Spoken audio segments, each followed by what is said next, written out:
Good morning बच्चों।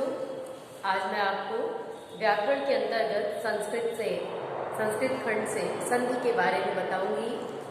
और इसके पहले भी आपको व्याकरण के बारे में बताया गया है, उसको मैं उम्मीद करती हूँ आप निश्चित रूप से तैयार की होंगी, पढ़ती होंगी बच्चों। तो ध्यान से आज हम लोग देखेंगे संधि, जिसके बारे में आप पहले से भी पढ़ चुकी हो, जानती भी हैं आप, लेकिन थोड़ा सा एक बार आपका दोहराव कार्य मैं करा रही हूँ। संधि का शाब्दिक अर्थ पहले क्या होता है? देखिए, संधि तो साइंस में भी हम पढ़ते हैं तो हड्डियों का जोड़ होता है। जो संधि हम लोग विज्ञान में पढ़ते हैं वो दो हड्डियों का जोड़ होता है। उसके भी कई प्रकार है, चल संधि, अचल संधि। लेकिन यहाँ हम लोग विज्ञान का संधि ना पढ़ के हम लोग अपनी हिंदी का संधि पढ़ते हैं, जिसमें शब्दों का भी है। अब यहाँ देखिए, संधि का शाब्दिक अर्थ क्या होता है? साफ साफ लिखा हुआ है, इसका सामान्य अर्थ क्या है? मेल या मिलाना। संधि का शाब्दिक अर्थ क्या है? मेल या मिलाना।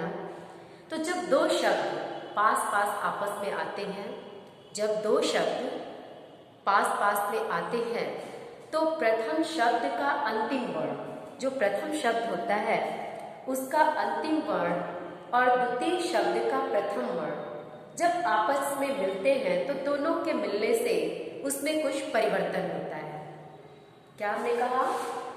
प्रथम शब्द का अंतिम और द्वितीय शब्द का प्रथम वर्ण जब आपस में मिलते हैं तो दोनों के मिलने से अर्थात दोनों में कुछ परिवर्तन हो जाता है, और इस परिवर्तन होने वाले परिवर्तन को ही हम संधि कहते हैं। जो ये परिवर्तन होता है, इसी परिवर्तन को हम क्या कहते हैं? संधि कहते हैं। जैसे यहाँ लिखा हुआ है हिम धन आलय। ये देखिए, हिम अलग शब्द है, हिम माने बर्फ, आलय माने घर। अगर इसका अलग अलग अर्थ हम करें तो हिम का शाब्दिक अर्थ बर्फ होता है, आलय का अर्थ घर होता है, तो अर्थात बर्फ का घर। अब दोनों को एक साथ मिला दिए तो देखिए इसका अर्थ क्या हो गया। यहाँ हिम में म में आपका कौन सा स्वर आ रहा है? अ। इस म आपके पहले शब्द का म अंतिम वर्ण है, और यहाँ आलय में आपका जो दूसरा शब्द है उसका पहला वर्ण आ है। तो अ और आ मिलकर यहाँ अ आ मिलकर के क्या हो गए? आ हो जाएंगे। अ और आ मिलकर यहाँ आ हो गया। उसी तरह से यहाँ पे देखिए, हिम अ, यहाँ लिखा है अ, और ये आ मिलके आ बन गए। तो ये दोनों आपस में मिलके इसमें परिवर्तन हुआ, तो ये क्या बन गया? हिमालय। अब ऐसे तो अलग अलग था, हिम माने बर्फ, आलय माने घर, लेकिन अब यहाँ दोनों को मिला देने से परिवर्तन हो गया। ये क्या हो गया? हिमालय। तो अब बच्चों देखिए, आपके पाठ्यक्रम में पढ़ना कौन सी संधि है? स्वर संधि। केवल आपको स्वर संधि पढ़ना है। तो स्वर संधि क्या है? तो स्वरों का स्वरों के साथ मेल होने से, जब स्वर का स्वर से मेल होता है तो जो ध्वनि संबंधी परिवर्तन होते हैं, जब स्वर का स्वर से मेल होता है तो उसमें जो ध्वनि संबंधी परिवर्तन होते हैं उसे हम स्वर संधि कहते हैं। समझ में आया होगा? अब उसमें देखिए, इस स्वर संधि के मुख्यतः 5 भेद हैं। स्वर संधि के मुख्य रूप से 5 भेद माने जाते हैं: दीर्घ संधि, गुण संधि, यड़ संधि, अयादि संधि और वृद्धि संधि।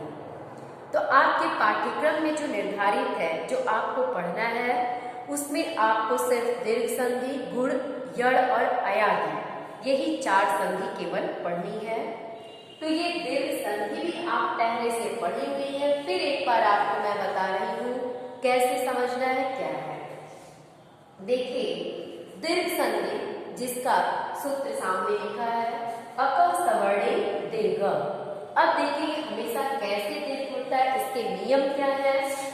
नियम में स्पष्टता लिखा है, यदि ह्रस्व या दीर्घ अर्थात छोटा या बड़ा स्वर ई, अ, ई, उ, रे के बाद क्रमशः ह्रस्व या दीर्घ अ, ई, उ, रे आए, ये दोनों एक ही माने जाते हैं संस्कृत में। तो दोनों के मिलने से क्रमशः दीर्घ आ, ई, उ, री हो जाता है। अब कैसे? ये हम इसको उदाहरण के द्वारा देखेंगे। जैसे सत्य धन अर्थ लिखा है, सत्य धन अर्थ। अब देखिए बच्चों, यह सत्य पहला शब्द है, अर्थ दूसरा शब्द है। तो सत्य के पहले शब्द के अंतिम वर्ण में कौन सा स्वर आ रहा है? अ। सत्य, अ आ रहा है। और यहाँ दूसरे शब्द का प्रथम वर्ण आपका अ है। तो अ धन अ बराबर आ, क्योंकि परिभाषा में साफ साफ लिखा हुआ है कि अ, ई, उ, री आए, तो दोनों के मिलने से क्रमशः दीर्घ आ, ई, उ, री हो जाता है। कहने का तात्पर्य ये है कि यदि आपका, जैसे देखिए, जहां फिर से मैं आपको बताती हूँ, जैसे अधन अ बराबर आ, अधन अ बराबर क्या होगा? आ। ऐसे ही अगर आपका लिखा हुआ है, यहाँ देखिए, ई धन ई बराबर बड़ी, यानी हर परिस्थिति में जब समान स्वर आपस में मिलते हैं, चाहे वो दीर्घ हो, चाहे दीर्घ और ह्रस्व या दीर्घ हो, तो वो अंत में क्या होगा? दीर्घ ही होगा। और दीर्घ भी है तो वो दीर्घ ही होगा। जैसा कि इस उदाहरण में हम देख रहे हैं, सत्य धन अर्थ लिखा है, पहला स्वर आपका अ है, दूसरा स्वर भी आपका अ है, अ और अ मिलके क्या हो गए? आ।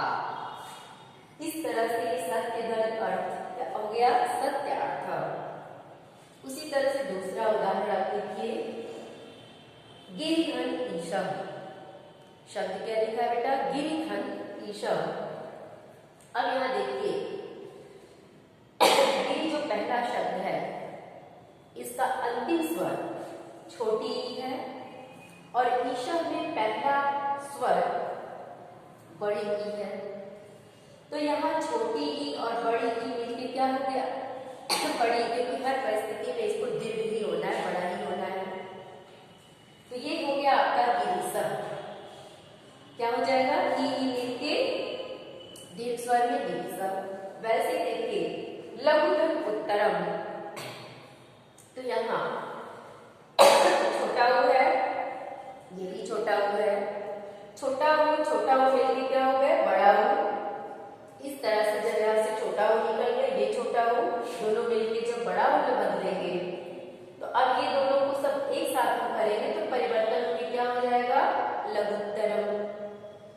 अब यहाँ देखिए, री धन ऋकारम, री धन री बराबर री, तो ये क्या हो जाएगा? ऋकारम।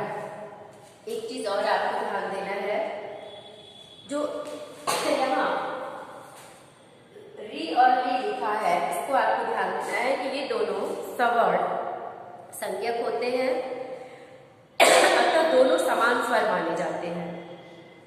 री में से किसी भी स्वर के पूर्व या पश्चात होने पर दोनों के स्थान पर दीर्घ री ही होता है, क्योंकि संस्कृत में री ये जो होता है ये दीर्घ नहीं होता, ये री संस्कृत में दीर्घ नहीं होता, इसलिए ये हमेशा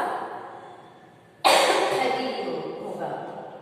तो बच्चों, मुझे लगता है आप और भी उदाहरण अपनी किताब से देखिएगा, और ये दीर्घ संधि आपको समझ में आ गया होगा, क्योंकि इसके पहले भी आप दीर्घ संधि पढ़ी है। आज मैं फिर आपको बताई हूँ। इसके बाद और भी अगर उदाहरण आप देखना चाहें तो उसको और उदाहरण के द्वारा स्पष्ट कर देते हैं।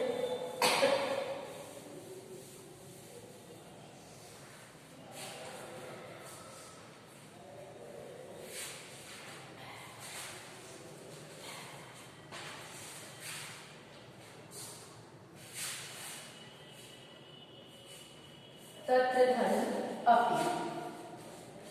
अब देखिए, तत्र में पहला स्वर यहाँ क्या है? अ। ये दूसरे शब्द का पहला शब्द क्या है? अ। और अ मिलके क्या हो गए? आ। ये क्या हो जाएगा बेटा? आ। अब इन दोनों को जब एक साथ हम करेंगे तो देखिए क्या बचा मेरे पास? त, ये त, अ और ये अ मिलके तो आ हो गया, इधर से केवल पी बचा है, तो इस त्र पे ये आ के लग जाएगा, तो तत्रापि, क्या हो गया ये, तत्रापि।